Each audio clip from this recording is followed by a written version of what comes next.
இந்த ஹதீஸ்லாம் போய் சொல்லுங்க நீ. வலைக்கும் அஸ்ஸலாம் யா அமீருல் முஃமினீன், அல்லாஹ் எனக்கு வாக்குறுதித்த 2 சொர்க்கத்தையும் பெற்றுக்கொண்டேன் என்று பதில் சொன்னார்கள். அல்லாஹு அக்பர். அவ மௌத்தாரோட சொர்க்கத்துல இருக்காங்க. அவங்க சொர்க்கத்திலிருந்து நம்மளை பார்த்து கொண்டு வந்து அமீருல் முஃமினீன் தெரிஞ்சுட்டாங்க பாருங்க. வந்தது அமீருல் முஃமினீன் என்று தெரிந்து கொண்டார்கள். அவர்கள் என்ன சொல்கிறார்கள் விலகி கொண்டார்கள். அவர்களுக்கு பதிலும் சொல்லுகிறார்கள்.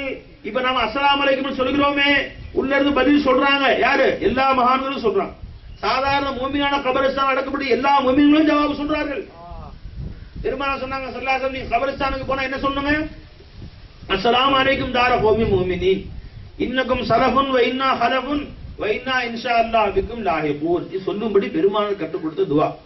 எங்க சொன்னாங்க? கபரிஸ்தான் போனா சொல்லுங்க அஸ்ஸலாமு அலைக்கும் வரஹ்மத்துல்லாஹ். இப்ப நாம சொல்ல அவங்க கேட்கல, அவர் பதிலும் சொல்லல, எந்த பிரயோஜனமும் இல்ல. சலாம் சொல்லி பெருமாள் சொல்லி இருப்பாங்களா? ஸல்லல்லாஹு அலைஹி வஸல்லம் பெருமாள் சொல்லி இருப்பாங்களா? சலாம் சொல்லி சொன்ன வேஸ்ட் ஆச்சு. அது அவங்க மண்ணோட மண்ணா போயிட்டாங்க, வெறும் எலும்பு தான் கிடக்குது, அது வெறும் அவங்க செவரோட செவரா போயிட்டாங்க, ஒண்ணும் இல்லைன்னு சொன்னா எங்கேயாவது யாராவது கல்லுக்கு முன்னாடி போய் நின்று அது செவுத்துக்கு முன்னாடி போயிட்டு அஸ்ஸலாமு அலைக்கும் யா சுவரே, அஸ்ஸலாமு அலைக்கும் கல்லே, அஸ்ஸலாமு அலைக்கும் மரமே அப்படின்னு சொன்னா பைத்தியக்காரன் நினைக்க மாட்டாங்க? பெருமானார் அறிவுக்கு புறமா சொல்லி கொடுத்திருப்பாங்களா? அப்ப இல்லை, மூமினான கபர்ல நீ சொல்லக்கூடிய சலாத்தி அது அத்தனை பேரும் கேட்கிறார்கள்.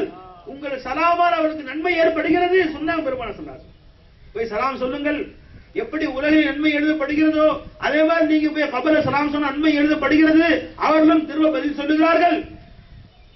அவுலியாக்கள் ஏற்றுக்கொண்டிருக்கிறார்கள், பதில் சொல்லுகிறார்கள்.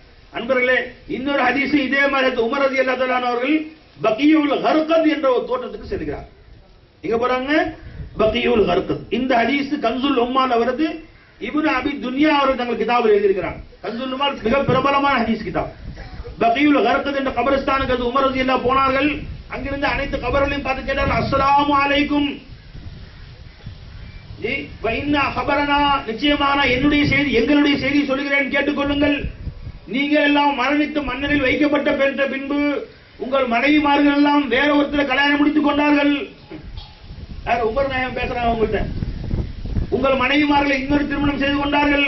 உங்கள் சொத்துக்கள் எல்லாம் உங்க பிள்ளைங்க பங்கு பிரித்துக் கொண்டார்கள். நீங்கள் கட்டி அழகு பார்த்து மொசைக்கா தீட்டனையே, நீ கட்டி அழகு பார்த்து இன்ச்சு இன்ச்சா யோசிச்சு என்ன வாங்கலாம், இந்த டைல்ஸ் வாங்கலாம், இதை நான் சேர்த்துக்குதுங்க. இது உமர் நாயகம் சொல்லல.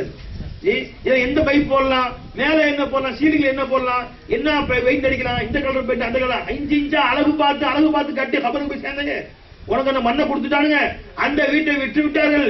யாரோ சம்பந்தம் இல்லாத யாரோ அதில் குடியிருக்கிறார்கள். இவங்க சொல்றாங்க, நீ கட்டிய வீட்டில் யாரோ குடி வந்து விட்டார்கள்.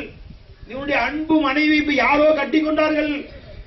நீங்க சபர்ல உட்கார்ந்து அவ யார்கிட்டயோ சுகம் பெற்றுக் கொண்டிருக்கிறாள். யாருக்காக தொழுகையை விட்டு சம்பாரிச்சியோ, தீனை விட்டு சம்பாரிச்சியோ, யாரு பேச்சுக்கிட்டு தாடி எடுத்தாயோ, யாரு பேச்சுக்கிட்டு மார்க்கத்துக்கு முரணாக வேலை செய்து காசு சம்பாரிச்சு கொண்டு போய் காலில் கொட்டினாயோ, அவ சந்தோஷமா கொண்டாடிட்டு இருக்கிறா. அவ ஊர் சுத்திட்டு இருக்கிறா. அவ சினிமா பார்த்து உட்காந்து டிவியில உட்காந்து அவ ஜாலியா உட்காந்து கதை பேசி உல்லாசம் கொண்டிருக்கிறா. கபர்ல உதவ வாங்கிட்டு இருக்கிறான். இவன் அந்த பொண்டாட்டிக்கான நேரத்தை அல்லாஹ்க்கு செலவழிக்காம அந்த பொண்டாட்டிக்கான வாழ்நாள் செலவழித்தான் இவன் உதவ வாங்கிட்டு இருக்கிறான். உமர் நாயகம் சொன்னார்கள், நீங்கள் கட்டிய மனைவிகள் தலாக் விட்டு நீங்கள் இதா முடிந்து வேற யாரே திருமணம் செய்து கொண்டார்கள்.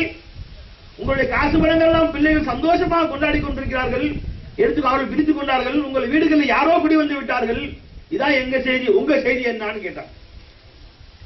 உள்ளிருந்து கபர்கள் சத்தம் வந்தது. ஹஜ்ரத் உமர் நாயகமே, எங்களுடைய செய்தி என்னவென்றால், நாங்கள் எந்த நற்காரியங்களை முற்படுத்தி வைத்திருந்தோமோ, அல்லாஹ்வுக்காக நல்ல காரியம் செய்தோமோ அவற்றையெல்லாம் இங்கே பெற்றுக்கொண்டோம். நாங்கள் சம்பாதித்த காசு பணங்களை எவற்றையெல்லாம் முன்னாடி தர்மத்தை செய்து அனுப்பி வைத்தோமோ அவற்றெல்லாம் லாபகரமாக இங்கே பெற்றுக்கொண்டோம். நாங்கள் எந்த சம்பாதித்த காசுகளை விட்டு விட்டு வந்தோமோ அவையெல்லாம் எங்களை விட நஷ்டமாகி விட்டது என்று கருதி கொண்டோம். இதுதான் எங்களுடைய செய்தி என்று உள்ளே இருந்து பதில் வந்தது. கன்சுல் உம்மால வருது. இப்னு அபி துன்யா ஹதீஸ் நகல் செய்றாங்க. இந்த ஹதீஸை உமர் ரலியல்லாஹு தஆலா பகியுல் கர்கத் என்ற கபர்ஸ்தானை சென்று பேசினார்கள். உள்ளே இருந்து பதில் வந்தது. அந்த பதிலை அங்கிருந்தவர்கள் எல்லோரும் கேட்டார்.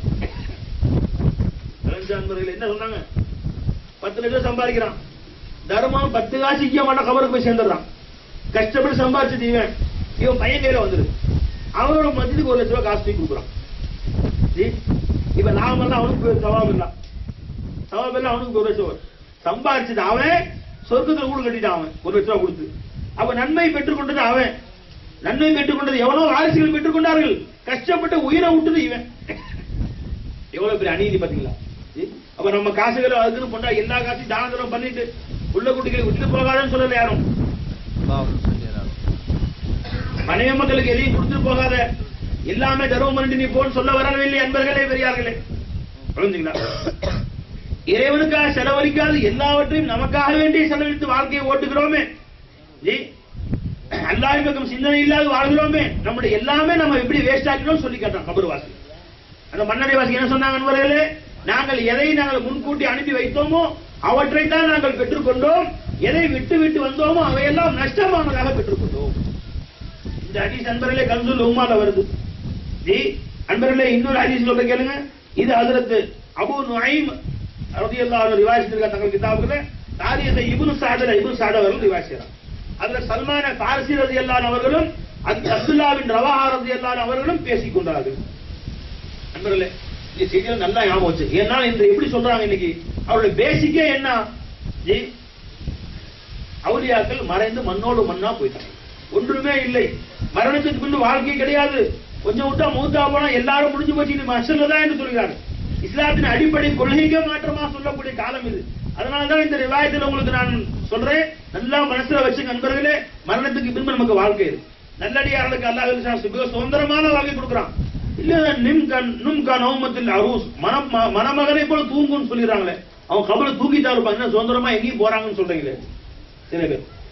அதுவும் புகாரி நும்கா நௌமத்தில் அரூஸ், மணமகனை போல தூங்கு அப்படின்னா படுத்து தூங்கிக்கிட்டே கியாமத் வரைக்கும் தூங்கி